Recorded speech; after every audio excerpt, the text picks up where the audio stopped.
তোরা পালাইন দিবি না? না সে জানি তো, তোর বুদ্ধি আছে বাবু। তো ডালটা কখন আনা হয়েছে? এই জালটা আনা হয়েছে বহুদিন আগে, যখন আমাদের জল পড়ছিল। ভিডিও কর একদম। গাল দে মুখ খালি কর। ওখানে মিউট করে দে। এইটা আমাদের মাস্টার বটে, আর এইটা আমাদের বাঁধ মালিক, বড় বাঁধ মালিক, আর এটা ছোট বাঁধ মালিক। তো মাস্টার বলি আনি দি আনি পকেট কি করে দাও এটা মাস্টার। আর এই আমাদের হেডমাস্টার। এগুলা কিছুই নেই তোর ফালতু এগুলা।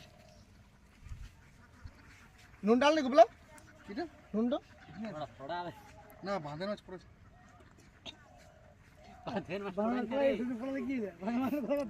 সেদিন বাঁধে মাছ পড়াটা বিরাট লেগেছিল। কিনে এ হ্যাঁ ওই মাছটা কিনা পড়াই মজা লাগবে না দেশি মাছ ছিল। দেখেছিল? আজকে যাইছিল না ডাবুর কাছে কাতলা গলা ওইলে যে পড়াইল টেস্টি লাগ ধরে